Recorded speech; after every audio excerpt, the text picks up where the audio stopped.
Dude, first question. Jeremy, what has you tap dancing out of bed? Like, makes you excited or inspired. Like in general? This is like a general question or like magic related? Dude, let's go both.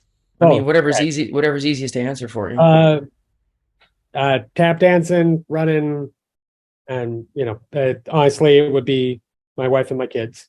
Which sounds like a bad answer, but honestly, it affected me in a way that I didn't think that it would. I thought it would just be like a logical thing of like, oh, you have a family and little children that depend on you. Now is the time to man up. And it didn't. It was like lizard brain, like must provide for a family. So that. And then magic wise, honestly, it's the Madrid school, the Spanish school. I've been chasing that one now for a couple of years. Um, and just sort of playing with those guys. Victor Pina has had a big effect on me that way and allowed me to sort of chase it. Oddly When you enough, say, sorry, when you say Madrid school, can you flesh that out a little bit? I don't understand what that means. yeah. So the Madrid school or like the Spanish school of magic is it's. I It's mean, an yes, actual school, right? it's well, sort of. Okay. It's more like a culture, honestly. Okay, cool. It's a That's what I was collection saying. of people at this point that they can go deep, they can dive deep. Like I mean, just however you want to go, however deep you want to go into magic, like thoughts on tension and narrative and all of this other stuff. Like they could write books for days just about that, and it will be just as magical as something from like Paul Harris about tarot cards. It just is.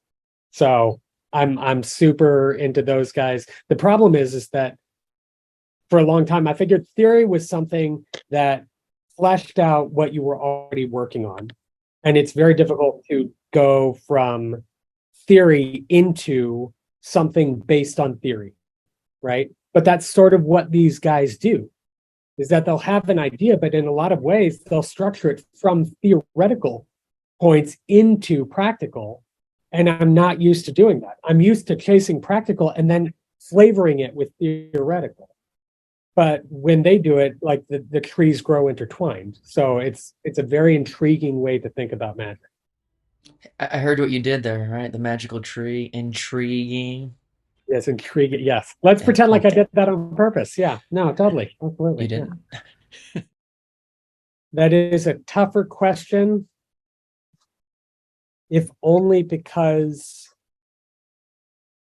it doesn't make the distinction between necessary but sufficient, right? Like there's a lot of attributes that it would be necessary Hmm. to like say you're a good magician, right? Like you got to know what you're doing, right? You got to be able to perform in front of people. You got to be able to like practice a routine. But any one of those things someone might be good at, but it in and of itself is not sufficient. So I'm trying to think of something that is both necessary and sufficient. And I would say it would be that you give a damn. Ooh. I got to imagine that if you give a damn, you would chase everything else. If you don't, you'll just chase what you're good at or what you get likes for or what's easiest or whatever. But if you give a damn, that won't be enough.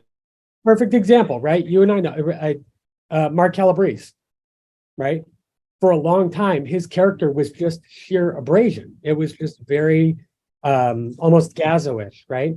And and he sort of like melded into like he's come along with me, right? And it became it's now like this very endearing sort of brashness that and well like Malik has sort of a similar vibe in terms of like yes this right it can be quasi confrontational but it's also charming as hell. So yeah, I did. That's the other thing is that it's intriguing to see how many people like totally avoid that thing that we would think is absolutely necessary and are still thrillingly active in the magic world. So, but in the end, I think that's because they give a damn. Like whether it be about who they are as performers or the audience's experience, they give a damn enough to not leave it alone.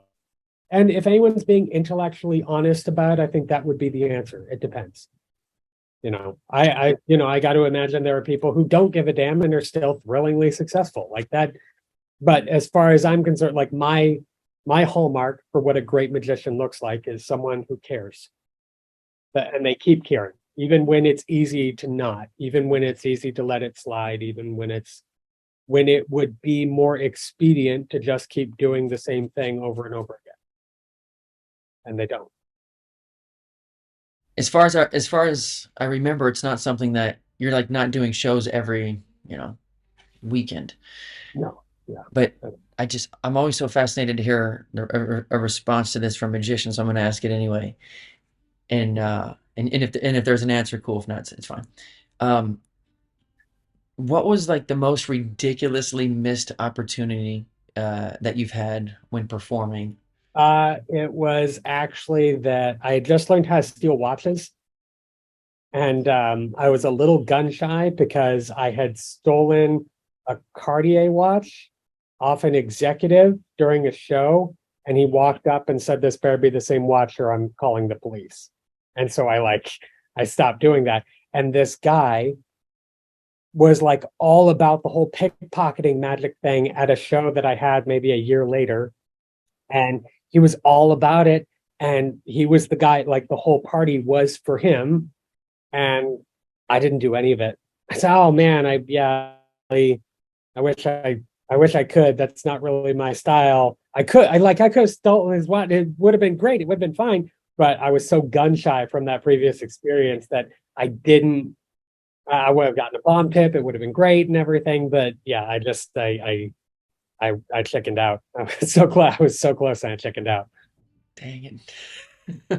That's great, man. That's awesome. And that's real life, you know? It is. It Yeah. is. Honestly, there's been so many times where it was like, "Oh man, I had this really great opportunity," and then because of whatever, the fear of the excuses.